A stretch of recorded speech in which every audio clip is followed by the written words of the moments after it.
Gaur azokataz arituko gara. Gertuko kontsumoa sustatzeko ekimenetaz alegia. Bertan bi elementu nagusi izango ditugu. Gertuko eta bertako, alegia kilometro zero ordezkatzen duten produktuak, bertan ekoiztutakoak, eta gertuko harremana ordezkatzen duten kontsumo harremanak. Ekoizlea eta kontsumitzailea zuzenean eskuz esku aritzeko balio dutenak. Horretarako erreportaje eder bat prestatu dizuegu eta beti bezala solasaldi interesgarri bat. Bukatzeko errezeta goxo bat, beraz badakizue. Ongi etorri denon topalekua den geltoki honetara. Gaur bilatu ertaraino hurbilduko gara Lizarraldean eta bertan uztaldi nekazal produktu ekologikoak ezagutuko ditugu. Bertan, beraien lana nolakoa den azalduko digute, baino baita ere plazara azoka ekimena hitz egingo digute. Hortaz, goazen!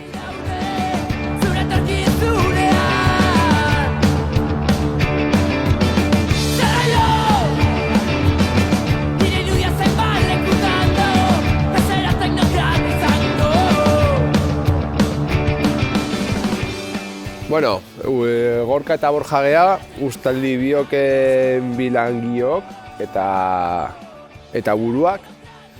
Eta proiektu hau sortu genuen guretzako, Lizarran bizi eta lan egiteko eta hortan gabiltza. Argi geneukan nekazaritza egin genuela eta ekologikoan. Gizartearekin eta Lizarraldearekin daukagun konpromisoagatik.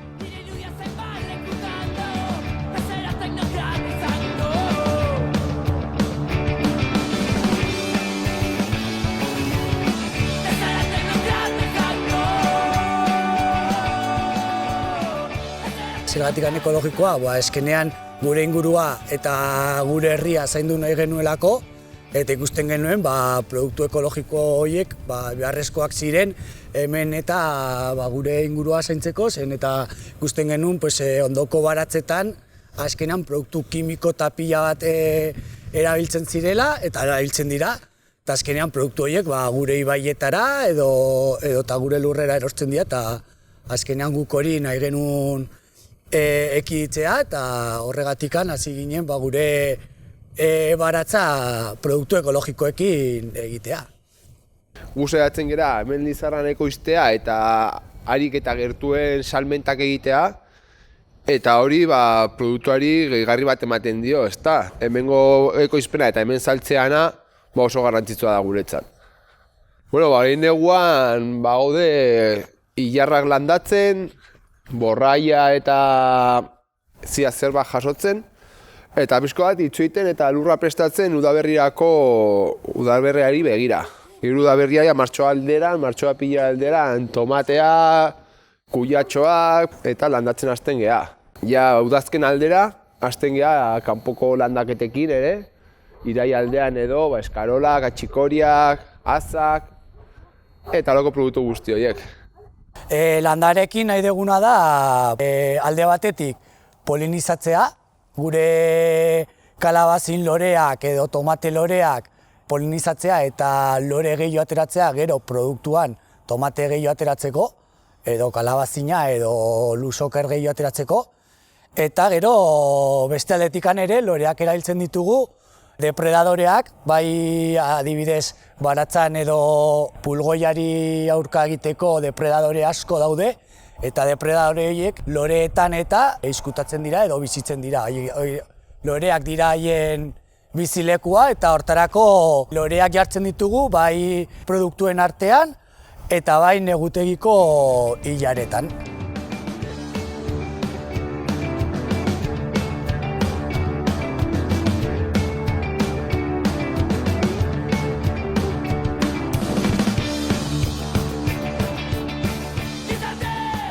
Bueno, gure uztaldi bioproduktuak, azkenean alde batetik bai dendetan saltzen ditugu eta gero plazara, Lizarrako hemen merkatuan ere saltzen ditugu. Plazara guretzako egitasmo garrantzitsua da eta izan zen.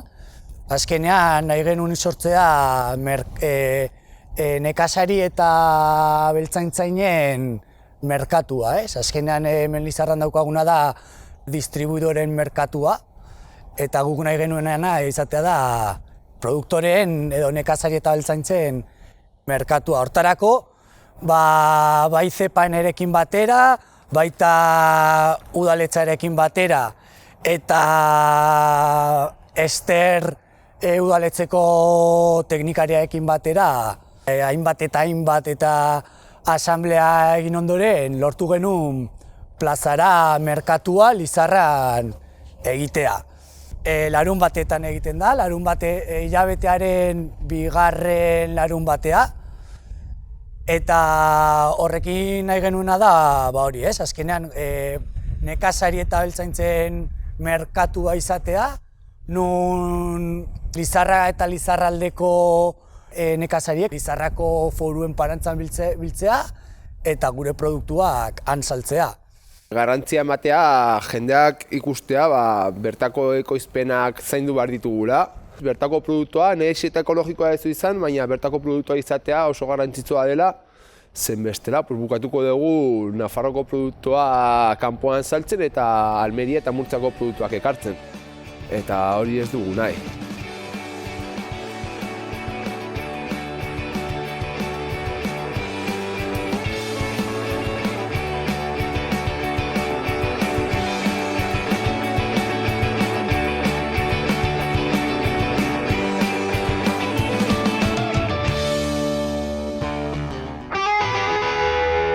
Azokak bertako elikagaien kontsumoa sustatzeko ezinbesteko eremu bezala. Agroekologian oinarritutako ekoizpenetik datozkigun produktuak eta hortarako beti bezala gonbidatu bereziak karri dizkizuegu. Hemen daukagu Jon Garai, Ekoalde taldeko kidea, Patricia Perales, EH Bilduko ordezkari gisa eta baita ere instituzioetan eduki duzun ordezkaritzari lotuta, eta Katxalin, zuk zepaenen lan egiten duzu, beraz, ekoizpen ekologikoarekin lanean eta ura sustatzen zaitugu, ezta? Hasiko naiz, hola, bai? Azokak, Jonekin hasiko gara. Azokak ekoizleen eta kontsumitzaileen harremanak saretzeko espazio interesgarri bezala ikusi behar ditugu? Bai, nik uste dut baietz. Berez badirela, baina ziurrenik ondorio argi bat atera nahi badugu, izango dira baldin eta bi aldetarako eraginkorrak diren, ez? Eta nik uste dut eztabaida ziurrenik hori izango da. Gaur egun zalantzetan jarri daitekena ziurrenik hori delako, ez? Benetan eraginkorra alden, ekoizleen ikuspegitik, bederen hori horrela den. Nire ustez hortan dagoen edo gontziteken eztabaida da, nola kontsumitzaile eta ekoizleen arteko eztabaida, elkarrizketa hori egiten den, benetan alde biek ongi ulertzeko bakoitzaren beharrak zintzu diren, eta azoken bidez, plazan bidez, edo beste motatako kanalen bidez, elikadura ekologiko hori bideratu daiteken. Benetako eztabaida nik uste dut hori dela aztertzea. Eta produkzio ekologikorako, Katxalin, ikusten da azokaren beharra, esan nahi dut, ekoizleen aldetik ikusten da espazio hori garatzearen beharra? Bai, hori da, eta horrela sortu genuen ekomerkatua, hain zuzen ere, martxoan 3 urte betetzen dugu, hementxe bertan, handenetan, ekomerkatua eginez, eta zergatik sortu zen, hori, sektoreak bazuelako behar bat, eta nahi zuelako Iruñeko erdigunean, zentroan, bere elikagai ekologikoak plazarara eramatea eta horrelako espazio bat, azken finean merkaturatze bide laburrak egiten dituzten ekoizleek ez zuten horrelako aukerarik haien produktuak aurrera emateko eta horregatik sortu zen. Hor, klaro, ari gara, azokaz ari garenean plaza okupatzeaz. Ari gara, espazio publikoa okupatzeaz. Udaletatik eta instituzioetatik zer egin daiteke espazio horiei aukera hori eskaintzeko? Gauza asko egin daitezke eta egia esan da nik uste esan behar dugu eta oso gutxi egiten ari dela, ez? Eta aurreko legealdian guk ikusten genuen Iruñan beste beste prozesu batzuk sustatu behar genitun, ez? Eta kasu honetan ikusten dut Nafarroan lehenengo sektoreak badu kriston garrantzia, beti esaten dugu zaindu behar dugula, sustatu behar dugula, baina orokorrean politikan geratzen dira hitz politak, baina ekintzetara ez dira pasatzen, ez? Eta guk ikusten genuen oso garbi, genukan proiektu bat, eta bazen errekuperatzea garai hartako azokak eta ekoizleak eta hemengo produktuak kalera, ez, eramatera. Eta nik uste horretan instituziokoek badute ardura importantea da, eta da errastea eta baliabideak jartzea olako gauzak errekuperatzeko, ez? Eta hain zuzen ere, sortu genuen geltoki hortarako, ikusten genulako, kriston beharra zegoen Iruñan honelako guneak sortzeko. Azokak ze ekarpen egingo lieke besteei, esan nahi dut, espazio bezala azokak ze aukerak ematen dizkio, batetik ekoizleari eta beste kontsumitzaileari. Hori da, azken ekomerkatuaren helburua bada ere izatea ekoizle eta kontsumitzaileen arteko topagune bat, ez? Eta harreman hori, askotan ez dagoela bat ere harremanik, pixkat gerturatzea eta estutzea baita ere kontsumitzaile eta ekoizleen artean, ez? Edo zu kontsumitzen duzu zerbait, baina aurpegia jarri, ez? Elikagai hori nork ekoizten du, non ekoizten du, ekomerkatuak aukera hori ematen du, salmenta zuzeneko merkatu bat delako. Orduan, baina salmentako merkatu bat izateaz gain ez da bakarrik hori, baizik eta bada ere Nafarroako ekoizpen ekologikoko sentsibilizatzeko gune bat, baina baita ere kontsumo eta ekoizpen eredu bat sustatzeko ere. Eta, normalean saiatzen gara, ez? Ez da egunerokotasunean erosten ditugun produktuak, baina, hogetan garenean bai saiatzen garela. Gehien bat, jogurrak, arrautzak, barazkiak eta erostera. Bai, nik erosten dut betidanik, gutxienez, azkeneko urtetan, Josenea denda batean hemen kale nagusian dagoena, eta oso pozik nago. Badau dituzu bi aukera, ez? Supermerkatuetara joan eta etiketak begiratu, zein den zuretzako egokiena edo bestetik izatea pertsona bat, zu zaintzen duena. Azkenan autu bat da, filosofia dago atzetik eta gure bizimodua uste dugu batetik ekologikoa defendatzen dugulako eta bestetik ekoizle txikiak ere defendatzen ditugulako. Erosten aritzarena baita ere bada kalitatea, ez? Zapore aldetik gustut zapore hobea dutela, bertakoak direla, ez dituzela horrenbeste kilometro egin, eta horrek ere esaten du, osaera aldetik ez dutela, ez? Horrenbeste produktu kimikorik eta mantentzeko, ez? Orduan hori segurtasun hori ere baduzu. Alde ona, printzipioz dagoela beste merkatuko logikatik kanpo,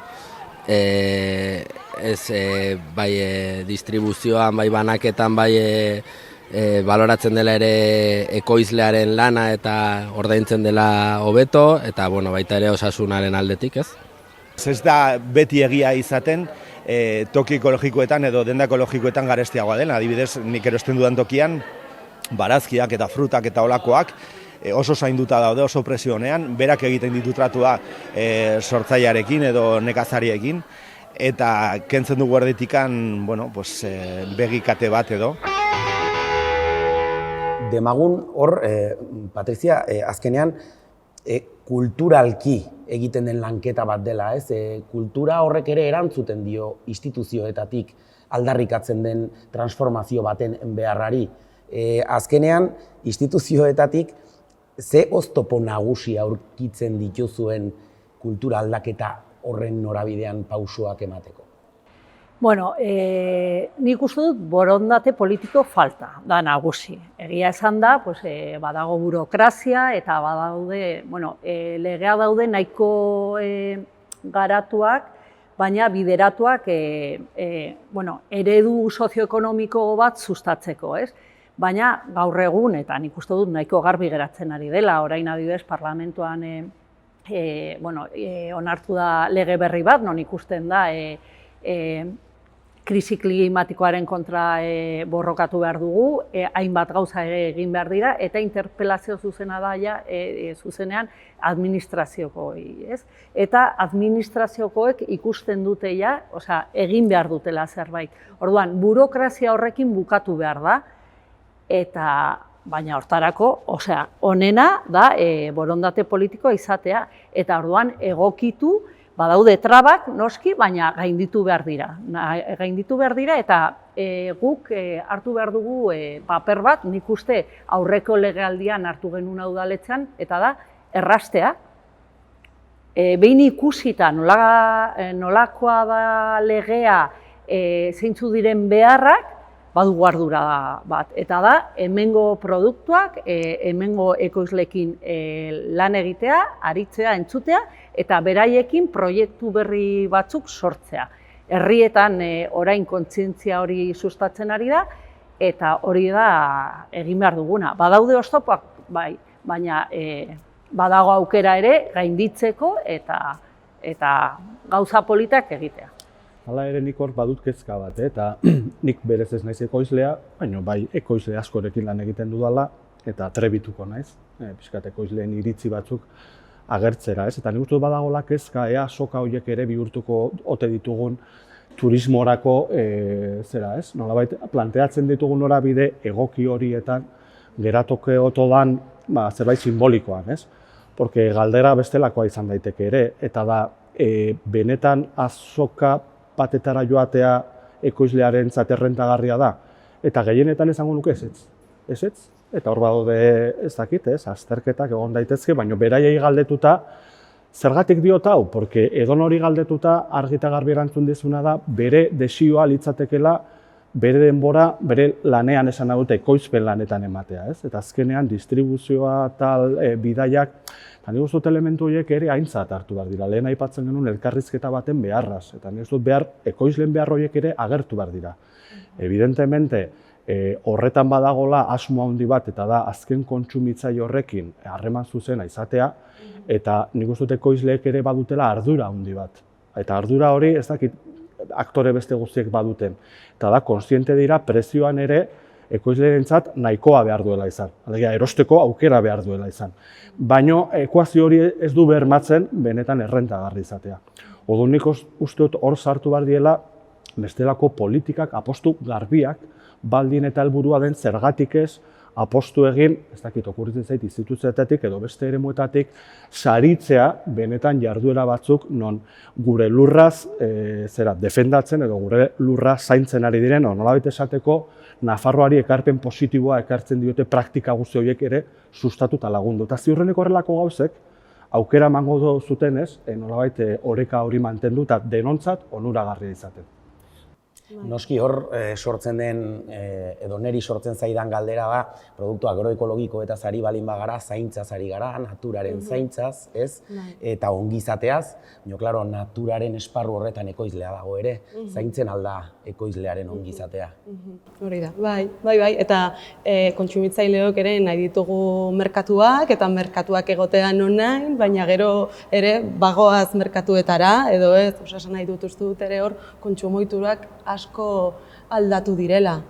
Eta horren aurrean ekoizleek zer egiten dute edo ekomerkatuarekin saiatzen gara eta konpromiso handia dago ekoizleen aldetik, hilero ona etortzera eta batzutan Jonek esan duen bezala ez dira errentagarriak edo eta batzutan ona jende gutxi sartzen da eta onduan dugun merkatalgune handira jende asko sartzen da eta zer egin nola aldatu hori, ez? Kontzientzia, sentsibilizazioa. Behin bilera batean esaten zidan ekoizle batek eta nik uste denok bat egin genuela, ez? Nik nahi dudana ez da azoketara joatea. Ni nahiko nukeena da lurrean lan egiten egotea eta produktu hori gero bukatu behar duen tokian eta ardura hori ez izatean nerea. Baizik eta gizartearena, ez? Beraz, hor hausnarketa interesgarria ematen da. Azoka da helburua bere horretan. Badirela ekoalden ekoizle batzuk, hegoaldekoak bereziki, nekazal ekoizle ertainak, non argi eta garbi esaten duten, beraien interesen ikuspegitik, nahiago luketela ekoalderen bidez beste kanal batzuetara bideratzea, horrek bere bizitza erresten duelako. Eta horren Ondorioz, ematen ari da egoera bat, non horietako merkatu batzuk uzten dituzten, beraien lehentasuna dan zaintza ikuspegi horretatik bermatzen hasteko. Ez daude zainduak. Ez daude zainduak, ez ditugu zaintzen. Bueno, nik esango nuke azoka ez dela helburu izan behar. Osea, da tresna bat, baina da bat bakarrik, baina nik uste ez dutela asetzen hiriak behar ditu beharra.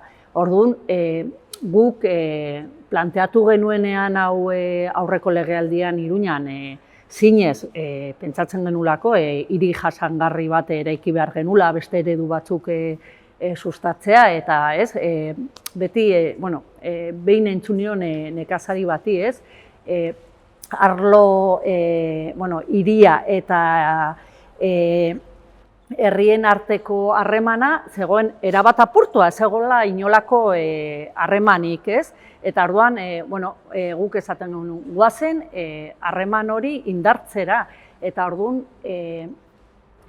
tokiko produktuak ekarri nahi baditugu zera gure hirira, eta gero hemengo zera produkzioa hurbiltzea, ez da bakarrik azoka baten bitartez egin behar, baizik eta zabaldu behar da kanal guztietatik.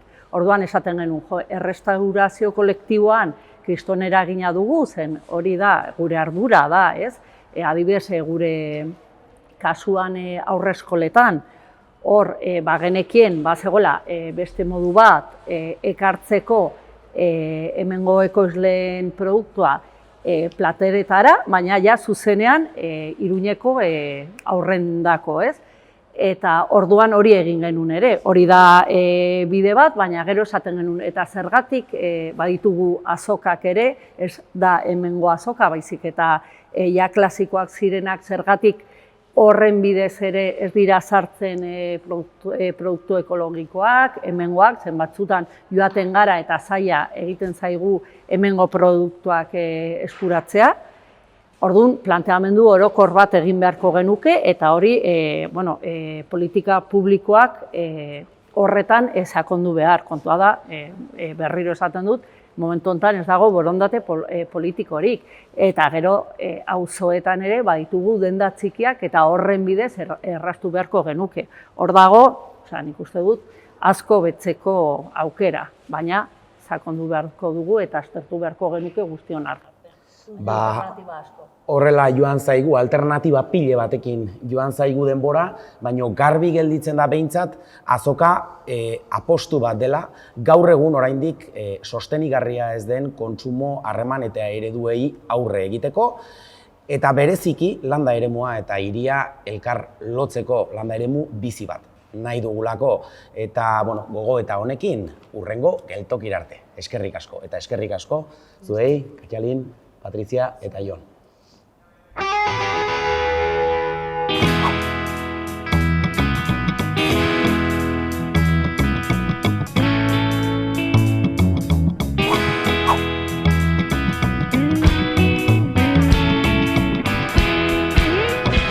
Kaixo, gaur prestatu behar ditugu arrautz bete batzuk, galuzearekin eta antxoekin, eta probesten beste egun batean egoz egin genituen arrautz batzuk.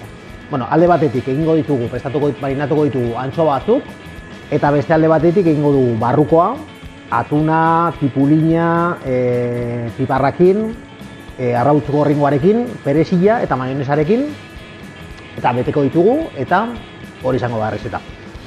Lehenengo marinatu behar ditugu antxoak. Hori oso gauza erreza da, eta hartu behar ditugu. Antxo batzuk, burua eta tripa kendu, eta bota gatza, ura, eta ozpina ere bai.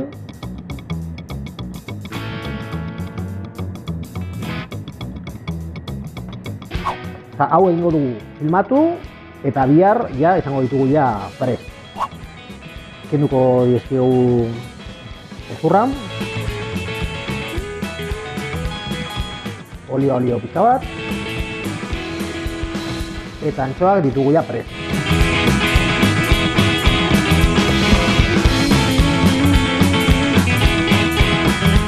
Bale, eta hasiko gara arrautzen, arrautzak prestatzen. Horretarako kenduko diegu arrautzei pusketa bat bi bazterretan eta erditik moztu eta gero gorringoa kendu. Eta hortik ditugu ja arrautzak ja betetzeko eta gorringoa sartuko dugu bol batean. Bol horretan botako dugu ere bai perezi pixka bat, ipurina, ega luzea, piparra batzuk ere bai,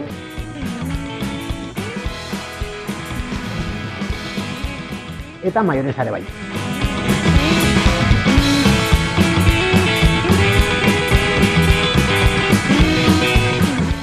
Eta horrela geratzen zaigu ja barrukoa.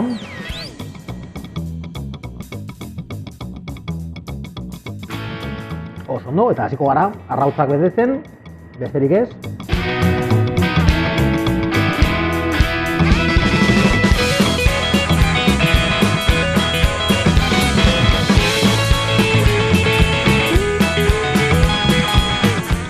Eta orain jarriko ditugu ja plater batean.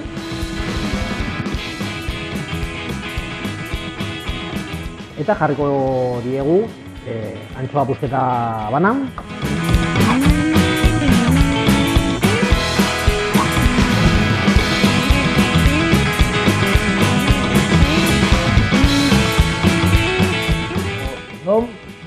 Eta orain olioa eta perezila eta jazta, listo. Eta hortze gure platera, gure arrautzak, arrautz beteak, genituen beste arrautz batzuk. Honegin...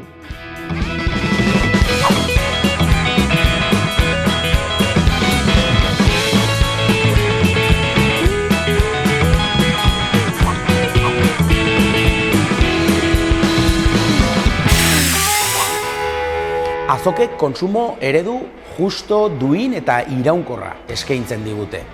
Edo gutxienez, norabide horretan pauso bezala balio dute. Bertakotasuna, bertan ekoizten diren produktuak bertan topatzen ditugulako eta gertutasuna, kontsumitzailea eta ekoizlea gerturatzen dituen eremua direlako.